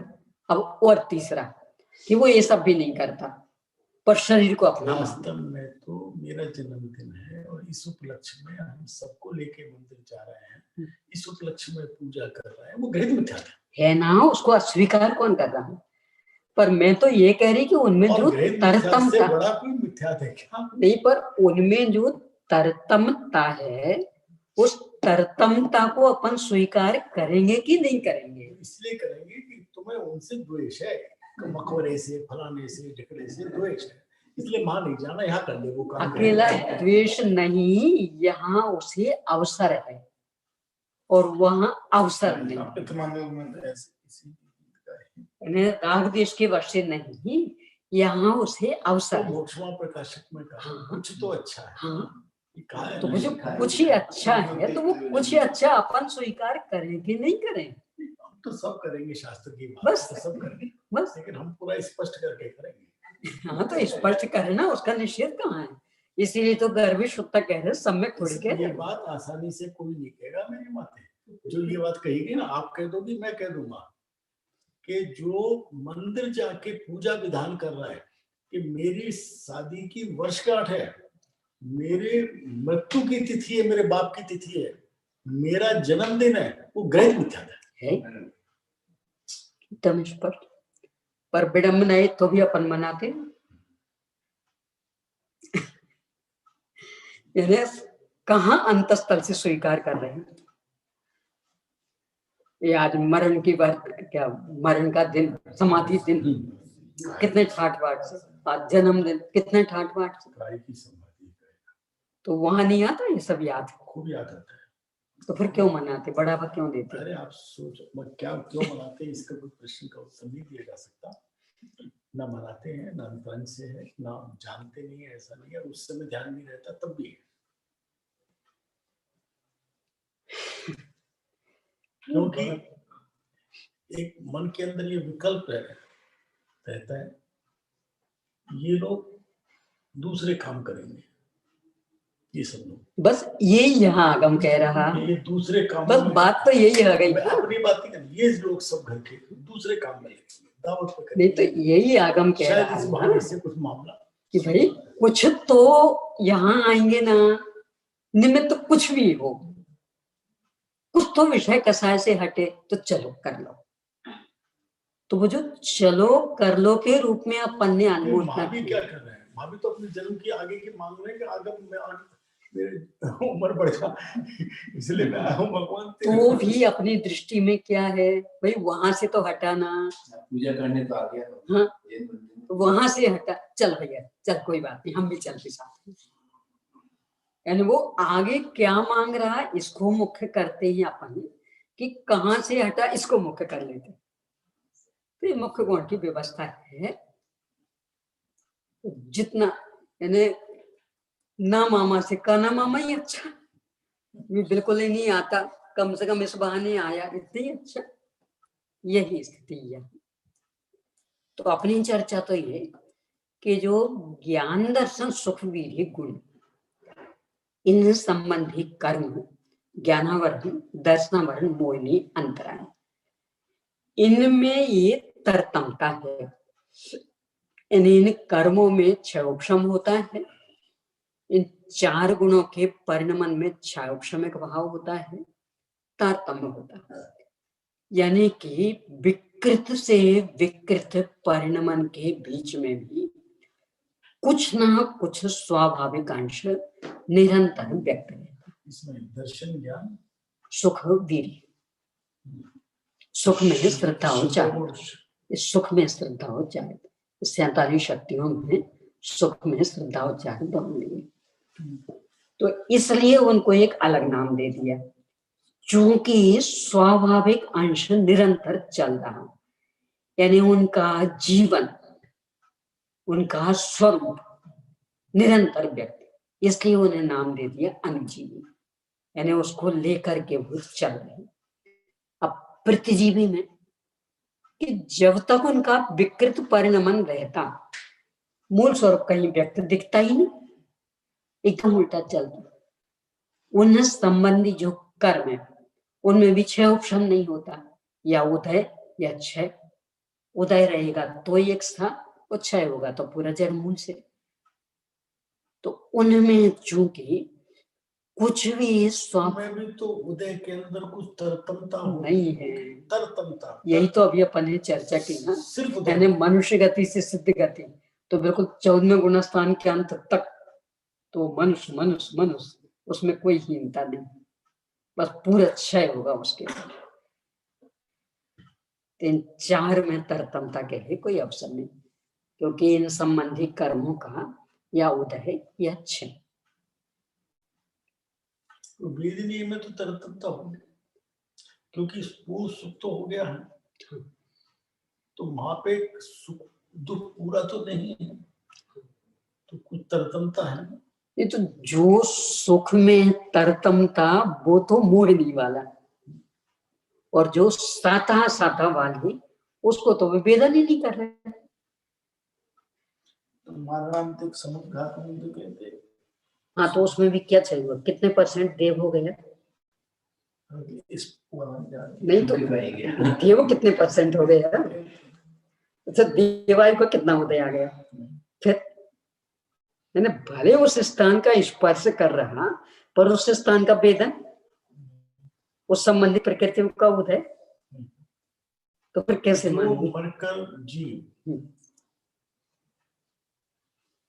जो बिगड़ेगा, जो मुड़े वाली गति है, वो जो है जो बीच का जो खंभा है,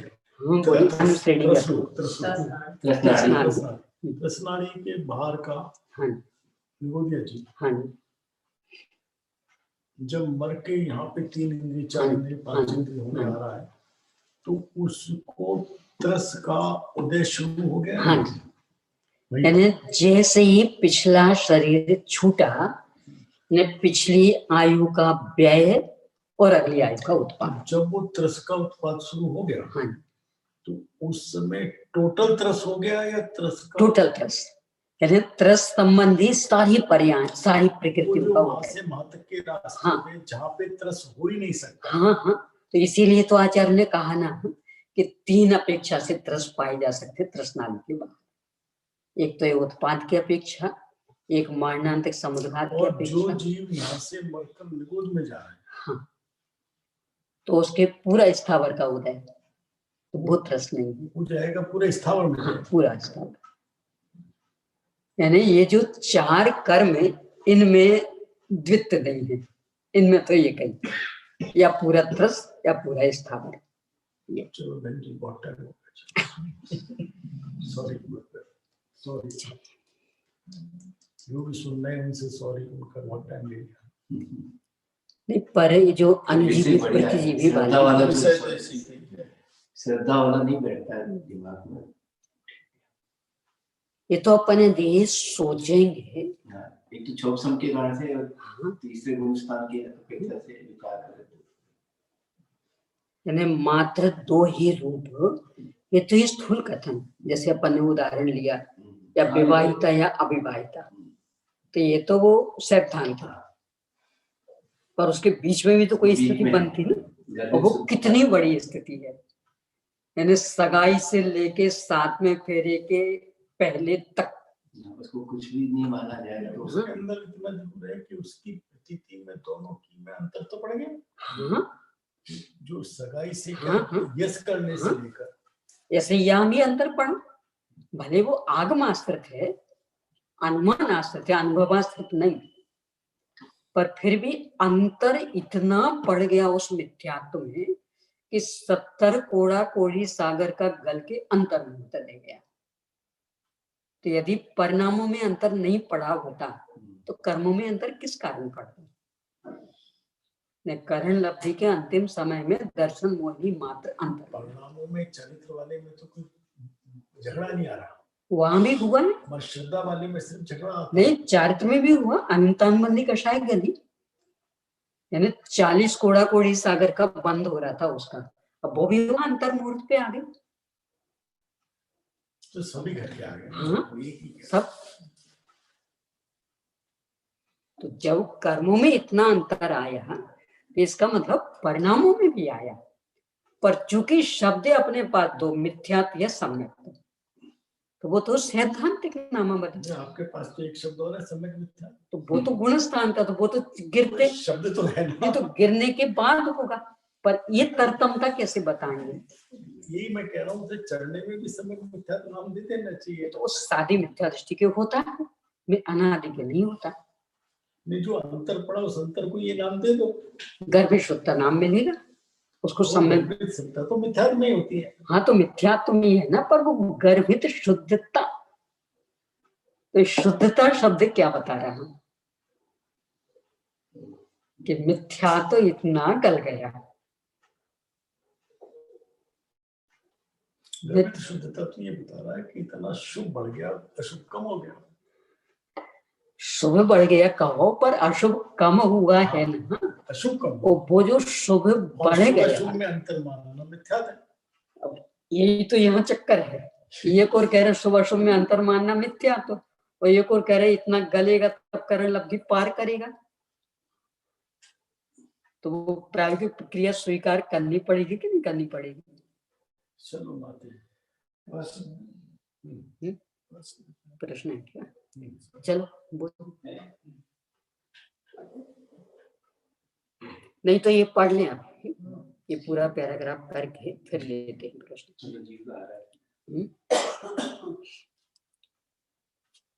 तो यहाँ चर्चा ही है कि अनंत सिद्ध भगवान को ये कहे, क्योंकि अघातीय कर्म को से घात करने में समर्थ तो है नहीं। समाधान ऐसा नहीं है, क्योंकि जीव के ऊर्ध्व गमन स्वभाव का, ये 48 पेज पर ऊपर से पहला समाधान, क्योंकि जीव के ऊर्ध्व गमन स्वभाव का प्रतिबंधक आयु कर्म का उदय और सुख गुण का प्रतिबंधक वेदनी कर्म का उदय अरिहंतों के पाया जाता, सिद्धों के नहीं है, तो इसका मतलब अंतर है। शंका, ऊर्ध्वगमन आत्मा का गुण नहीं है, अभी और नहीं की समस्या, यानी कहाँ तो लिखेंगे विश्व सोटी गई कि स्वभाव से ऊर्ध्वगति, क्योंकि उसके आत्मा का गुण होने पर उसके अभाव में आत्मा का भी अभाव प्राप्त होता है। इसी कारण सुख भी आत्मा का गुण नहीं है। दूसरे वेदनी कर्म का उदय केवल ही में दुख को भी उत्पन्न नहीं करता है, अन्यथा अर्थात वेदनी कर्म को दुखोत्पादक मान लेने पर केवल ही भगवान के केवल ही पना ही नहीं बन सकता, वे अनंत सुखी नहीं रहेंगे, पर दुखी हो जाएंगे। समाधान, यदि ऐसा है तो रहो। आपके ये नहीं कह रहे ऐसा नहीं है, नहीं, यहाँ तो उल्टा कह दिया, यदि ऐसा है तो रहो। यानी ऊर्ध्वगमन को आत्मा को गुण नहीं मानो तो हमें स्वीकार, और वेदनी कर्म दुख का उत्पादक तो हमें स्वीकार, क्योंकि वह न्याय संगत है, मतलब पूर्णतया उचित है। फिर भी सलेपत्व और निर्लेपत्व की अपेक्षा और देश भेद की अपेक्षा उन दोनों परमेष्ठियों में भेद सिद्ध है। यानी आरंभ तो भगवान सलेपी, अभी उनके कर्मों का लेप चल रहा है, इस शरीर का लेप चल रहा है, और सिद्ध भगवान निर्लेपी, ना उनके कर्म रहे न शरीर रहा। इस प्रश्न का कोई उत्तर हुआ? ऊर्ध्वगमन आत्मा का गुण नहीं है। हाँ, उसका आगे फिर दे रहे हैं, विशेषार्थ में दे रहे हैं। यहाँ तो उत्तर इतना ही कि सलेपी जब तक है ना तब तक ऊर्ध्वगमन स्वभाव नहीं है, और सलेप जितना जितना कम होता जाएगा उतना उतना ऊर्ध्वगमन। वो तत्वासुत में जो तुमड़ी का उदाहरण लिया कि मिट्टी का लेप था, और जितनी उतना उतना उतना उतना ही तो हम कह रहे हैं, जब से आप नहीं मान रहे। हम कह रहे हैं आप नहीं मान रहे, कि मैं कह रही आप नहीं मान रहे। हमने ये कहा कि वो जो प्रतिजीवी है उनमें भी कुछ अंश में कभी उतना उतना, ये उसका नहीं कह रहे ना, उसका तो पूरा कह रहे हैं। ये जो निगोद से लेकर के यहाँ आया, ये उसके लेप में कमी आई, और अब वहां से अटके 13वें में आ गया, तो ये घातीय कर्म रूपी लेप पूरा घट गया, पूरा समाप्त हो गया, ये उसकी अपेक्षा। पर वो अघाती वाला लेप तो पूरा का पूरा है। तो सलेपत्व निर्लेपत्व का ये एक अंतर, और दूसरा देश भेद। सिद्ध परमेष्ठी सिद्धालय के ऊपर रह रही, अनंत परमेष्ठी यहाँ मनुष्य लोक में रह रहे, तो ये अंतर क्यों? इस अपेक्षा में अरिहंत और सिद्धों में अनुजीवी गुणों की अपेक्षा तो कोई भेद नहीं है, क्योंकि दोनों के अनंत चतुष्टय है, व्यक्त हो गए, नौ लब्धि व्यक्त। फिर भी प्रतिजीवी गुणों की अपेक्षा माना जा सकता है, परंतु प्रतिजीवी गुण आत्मा के भाव स्वरूप धर्म नहीं होने से तत्कृत भेद की कोई मुख्यता नहीं। भाव स्वरूप मतलब कर्म की विद्यमानता में कुछ अंश प्रकट रहे, ऐसे भी गुण नहीं है। इसलिए सलेपत्व और निर्लेपत्व की अपेक्षा अथवा देश भेद के, देश मतलब वो स्थान की अपेक्षा ही इन दोनों में भेद का क्या यानी अरहंत भगवान यहाँ मनुष्य लोक में है, और सिद्ध भगवान सिद्धालय के ऊपर है। सिद्ध भगवान यही हुए तब गए, हुए यहाँ पर रहे कहाँ, यहाँ रहो ना रहो, हुए तो यहाँ हुए, यहाँ पर सिद्ध भी यहाँ जैसे हुए, वो बात अलग, बस वो उसका ब्याह हो गया, चले गए, तो इसका मतलब है कि वो इनका स्थान नहीं रहा ना, छोड़ के चले गए। मतलब छोड़ के गए हो, कुछ भी हुआ हो, पर यहाँ रह तो नहीं सके ना, और हम तो ठाट से रह रहे, यानी कुछ कम एक कोटि पूर्व तक रह रहे, तो वे एक सेकंड भी नहीं रहे। इसलिए सलेपत्व और निर्लेपत्व की अपेक्षा अथवा देश भेद की अपेक्षा इन दोनों में भेद समझना चाहिए। टीकाकार ने जो ऊर्ध्वगमन और सुख आत्मा के गुण नहीं है इस प्रकार का कथन किया है, वहां पर उन दोनों गुणों का तात्पर्य प्रतिजीवी गुणों से, यानी सुख में वहां अव्यावाद सुख, यानी वेदनी कर्म के अभाव वाला, मोहिनी कर्म के अभाव वाला नहीं, मोहिनी के अभाव वाला तो अनंत सुख, और वेदनी के अभाव वाला अव्यावाद सुख। तो यहाँ सुख मतलब अव्याबाद। वहां पर उन दोनों गुणों का तात्पर्य पृथ्वी गुणों से है, ऊर्ध्वगमन से अवगायनत्व जो कि आयु कर्म विद्यमान, और सुख से अव्याबाद गुण का ग्रहण करना चाहिए, क्योंकि आयु और वेदनी के अभाव से होने वाले जिन गुणों को अवगाहन और अव्याबाद कहा है उन्हें ही यहाँ पर ऊर्ध्वगमन और सुख नाम से प्रतिपादन किया है। इस तरह से सिद्धों को नमस्कार की चर्चा अभी आगे और भी है, पर अब अपन प्रश्न देते हैं। बोलिए। सर्वघाती प्रगति में घाती नहीं होगा, देशघाती नहीं है, तो ऐसा कुछ होगा इसमें जो इसमें लिखा है, जैसे केवल ज्ञानावरण केवल ज्ञान के पूर्ण घात करेंगे। फिर सम्यक मिथ्यात्व सर्वघाती प्रकृति कौन कही जाती है? क्यों कही जाती है? आप क्यों कही जाती है? और असिद्धत्व और सम्यक मिथ्यात्व ये दोनों पर्याय की प्राप्ति अलग अलग है, लेकिन संबंध में इसके कहना लागू नहीं होगा। क्या गर्भ शुद्ध, ये अलग प्रश्न है, क्या गर्भ शुद्धता सभी जीवों को होती है? ये अलग प्रश्न है। ठीक है, पहले तो इसको ले लें। ये जो सर्वघाती प्रकृति है उसमें शक्ति मतलब फल देने की ताकत 4 प्रकार की होती। मूल में घाती कर्म की अपन चर्चा करें कि घाती कर्म में फल देने की ताकत 4 प्रकार की। चूंकि कर्म बहुत सूक्ष्म है, अपने को दृष्टिगोचर नहीं होते, तो आचार्यों ने मूर्तिक उदाहरणों से उनकी फलदान शक्ति को बताया। तो लता के समान, देवदारू की लकड़ी के समान, अस्थि के समान और शैलखंड के समान। इन्हें बेल से कोई पीटे चोट तो आएगी पर कम, क्योंकि वही लचीली है। और कोई बेंत से पीटे, और कोई हड्डी से पीटे, और कोई सीधी शिलाई उठा के पीटे। तो इस तरह से है घाती कर्म की फल देने की शक्ति। इन्हें लता जैसी, देवदारू की लकड़ी जैसी, अस्थि यानी हड्डी जैसी और शैलखंड जैसी। इनमें से जो घाती कर्म में देश घाती प्रकृति, घाती कर्म मूल 4, ज्ञानावरण, दर्शनावरण, मोहिनी और अंतराय।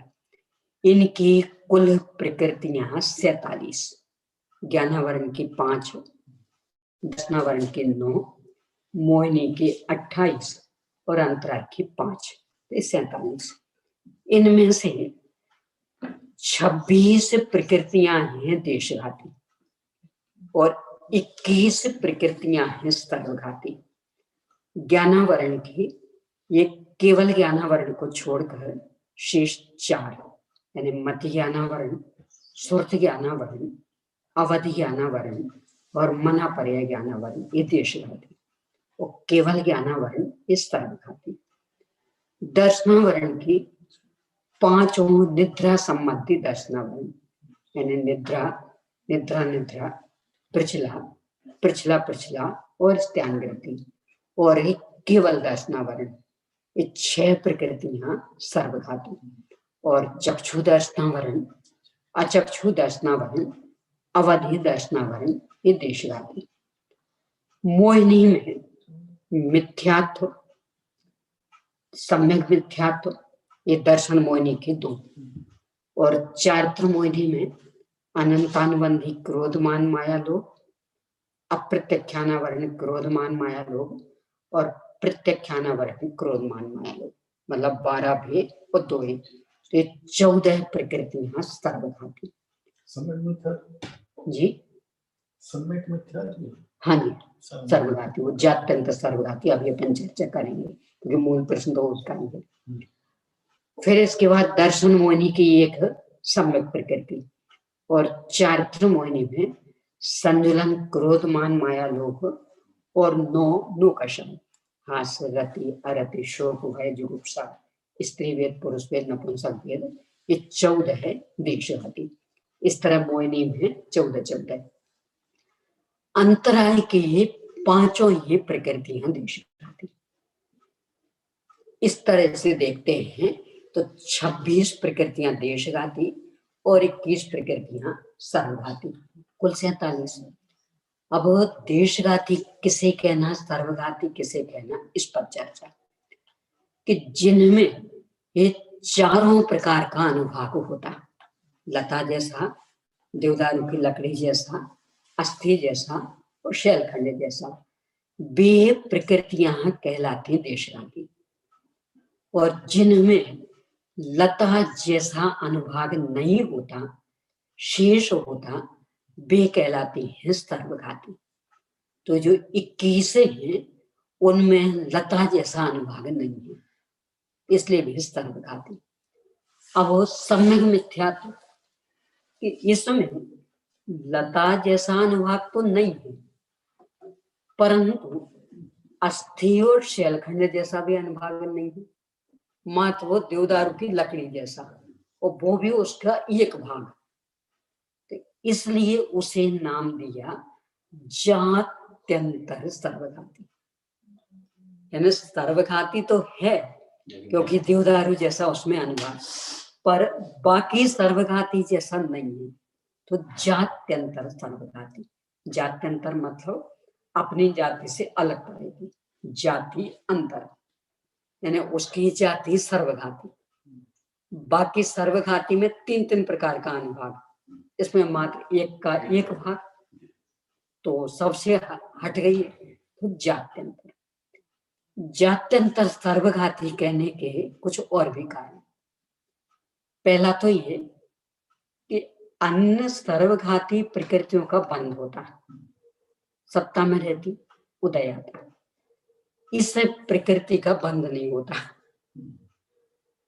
जब जीव को अंतरोन्मुखी पुरुषार्थ द्वारा औपशमिक सम्यक्त्व प्राप्त होता, तब दर्शन मोहिनी के 3 टुकड़े हो जाते, तो तब फिर ये सम्यक मिथ्यात्व प्रकृति सत्ता में आएगी और तब उदय में आएगी। तो चूंकि इसका बंध नहीं होता और बाकी सबका बंध हो रहा था, तो इसका मतलब अलग जाति की हो गई, तो जात्यंतर एक। दूसरा कि बाकी जो सर्वघाती प्रकृतियां हैं उनके उदय से, खास करके मोहिनी वाली, तो उनके उदय में उनका भी बंध होता, वो अन्य कर्मों का भी। ये जो सम्यक मिथ्यात्व सर्वघाती प्रकृति, इसके उदय से न इसका बंध होता न अन्य का बंध होता। यानी उदय तो चलता है, सत्ता में भी रहती, पर न इसका बंध होगा न अन्य का बंध होगा, इसलिए भी जात्यंतर सर्वघाती। तीसरा कारण कि बाकी सर्वघाती प्रकृतियों से उस संबंधी गुण का रंचमात भी विकास नहीं होता था, यानी उस संबंधी गुण का शुद्ध परिणमन पूरा खाता जाता था। ये जो जात्यंतर सर्वघाती, इसके उदय में सम्यक मिथ्या चल रहा है, यानी कुछ सम्यक तो का अंश भी, तो गुण का पूरा घात नहीं हो रहा, इसलिए भी इसे जात्यंतर सर्वघाती कहा। तो ये अलग तरह की सर्वघाती, इसलिए जात्यंतर सर्वघाती ये नाम पाया। इसमें मात्र देवदारू की लकड़ी जैसा अनुभाग, वो भी पूरा नहीं, एक भाग, यानी बहुत थोड़ा सा अंश, बस इतना रहता, इसलिए अलग तरह की। अब इसकी तुलना उससे क्यों नहीं, कि तुलना तो अपन कर भी नहीं रहे, ये तो उदाहरण दिया था कि जो ये कहा कि दोनों एक साथ नहीं रह सकते, तो रहते तीसरे गुणस्थान में रहते, पर जो चर्चा अपनी चल रही अनुजीवी प्रतिजीवी की, उससे इसका कोई संबंध नहीं। यानी ये तो मात्र उदाहरण के रूप में लिया था, क्योंकि ये जो गर्भ शुद्धता वाली स्थिति, ये तो अभव्य के भी हो सकती है, और सम्यक मिथ्यात्व गुणस्थान मात्र भव्य के, वो भी सादी मिथ्या दृष्टि के, तो उनकी तुलना कैसे की जा सकती है? इनमें आकाश पाताल जैसा अंतर, ये तो अभव्य के भी हो रहे वो, तो इतना अंतर है। तो वो तो एक उदाहरण रूप में आ गया था बीच में, बाकी गर्भ शुद्धता से उसका कोई मेल नहीं। अब दूसरा कि जो एक गर्भ शुद्धता तो क्या सबके होती? कि हाँ सबके होती। निगोद या जीव वहां से जो व्यवहार राशि में आता वो इसे गर्भित शुद्धता के बल पर, फिर पृथ्वी कायिक से त्रस हुआ गर्भ शुद्धता के बल पर, 2 इंद्रिय से 3 इंद्रिय हुआ गर्भ शुद्धता के बल पर। तो ये सब जीवों की चलती रहती, तरतमता अवश्य रहेगी, हीनाधिकता बहुत रहेगी, पर चलती हमेशा। यानी जो 4 गुण ज्ञान दर्शन सुख वीर्य, इनमें निरंतर तरतमता चलती रहती गर्भ शुद्धता के अनुसार। तो हर संसारी जीव के ये चल रही। हाँ आगे हो नहीं, ये वाला होगा। और आगे जो अगला प्रश्न था शुद्धता सब में होती है कहीं। कर्म जीव विपाकी है या पुद्गल विपाकी है? कर्म कौन सा कर्म? वेदनी कर्म। वेदनी कर्म मूल में तो जीव विपाकी, उपचार से पुद्गल विपाकी कहते हैं। पर पुद्गल विपाकी में भी बस शरीर तक, शरीर से बाहर नहीं, मूल में जीव विपाकी है, क्योंकि इसका संबंध अपने वेदन के साथ, बाहर के साथ नहीं।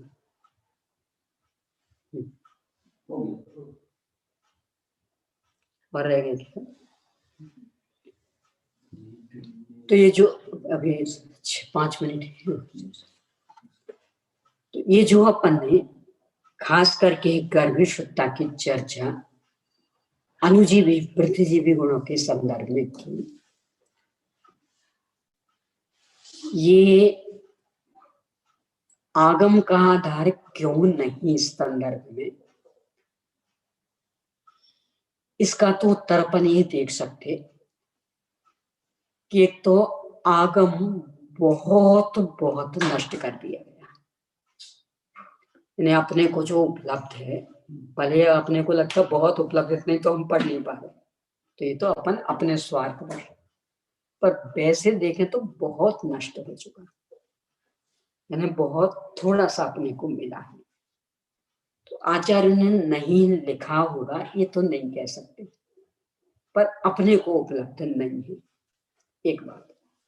अब दूसरी बात कि मूल आगम उपलब्ध नहीं है। प्रश्न आया, हाँ। जीव विपाकी है, उसी के संबंधित है। जीव विपाकी है तो अरहंतों को तो क्यों नहीं हो रहा? हाँ। उनके वेदनी कर्म विद्वान है। हाँ।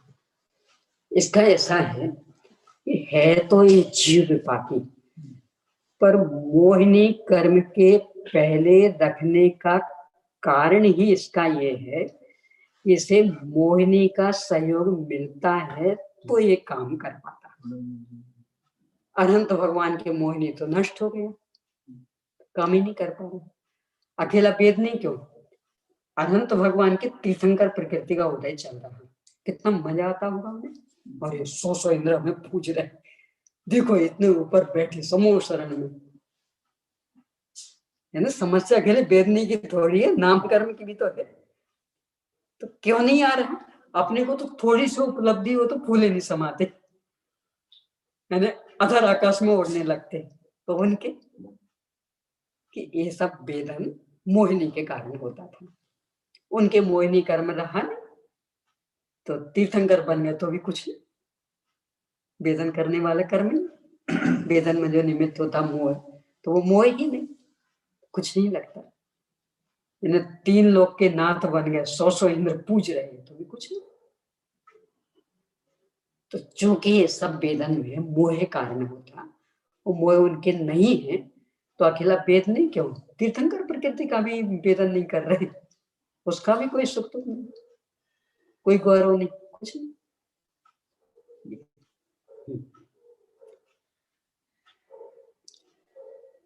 तो अभी जो अनुजीवी प्रतिजीवी का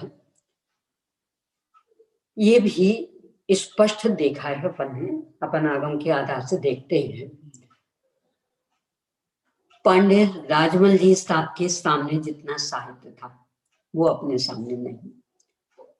उनने यदि अनुजीवी प्रतिजीवी शब्द का प्रयोग किया है तो इसका मतलब उन्हें कहीं ना कहीं मिले हैं ये शब्द। नियम सार की जो टीका मुनिराज पद्म परमलधारी देव ने की, उनने अन्य ग्रंथों के जो उदाहरण दिए नाम लिख के, नाम सहित, अब याद अपने सामने ही नहीं। हाँ, यानी साहित्य का अपन संरक्षण कहाँ कर पाए, इसलिए अपने पास नहीं है। तो नहीं है अपने पास, पर उन विद्वानों ने लिखे हैं तो इसका मतलब उनके सामने रहा होगा आधार। अब अपने सामने यदि आधार नहीं है और शब्द दो अलग अलग हैं, दोनों की परिभाषाएं अलग अलग, तो फिर उनकी संगति बिठाना अपना दायित्व। तो मैंने तो उसके अनुसार संगति बिठाने का प्रयास किया, तो आपको जचे तो मान, नहीं जचे तो कोई बात नहीं, हमारी जिद तो है नहीं, क्योंकि मूल में तो हमने मिलाया नहीं, हम तो स्पष्टीकरण किया। और स्पष्टीकरण तो जैसे मौखिक में भी कुछ भी उदाहरण दे के, तर्क आदि दे के किया जाता, मानना नहीं मानना है सुनने वाले के ऊपर निर्भर। तो वैसे ही वहां स्पष्टीकरण में लिख दिया, जचे तो स्वीकार कर लें, नहीं जचे तो मत कर, ये आपकी इच्छा पर निर्भर। और इससे भी अच्छा और कोई स्पष्टीकरण आप दे सकते हैं तो वो दीजिए, हम भी गंभीरता से पुनः विचार करेंगे। यानी हमारा ये स्पष्टीकरण अंतिम ही है, ऐसा दम्भ मेरा एक पॉइंट भी नहीं है, मेरा उपयोग पूरा खुला है। यदि इससे भी अच्छा और कोई स्पष्टीकरण मिलता है मुझे, तो खुले हृदय से स्वीकार करके तो गंभीरता पूर्वक विचार करूंगी। और यदि इससे भी अच्छा समाधान मिलता है तो उसमें भी सुधार करने में मुझे देर नहीं लगेगी। पर अभी तक तो ऐसा कुछ मिला नहीं। अब चूंकि विषय चर्चित होगा, सब सक्रिय हो तो मिल जाए तो बढ़िया। अब इस पर्याय में रहते रहते यदि मुझे मिल जाता तो सुधार हो जाएगा, और नहीं मिलता तो फिर आप लोग की जिम्मेदारी। नहीं, अगली बार मिल जाए।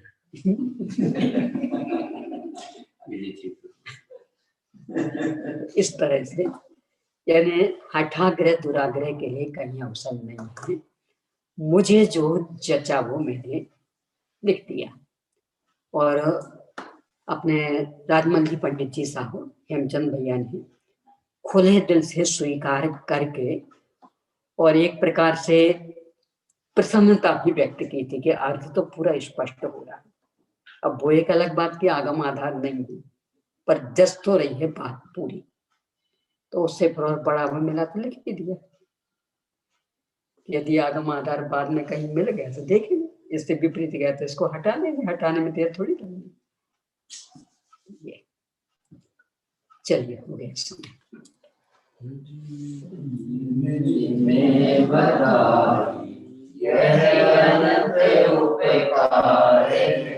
उसके लिए जिनवाणी वंदना शतनाम।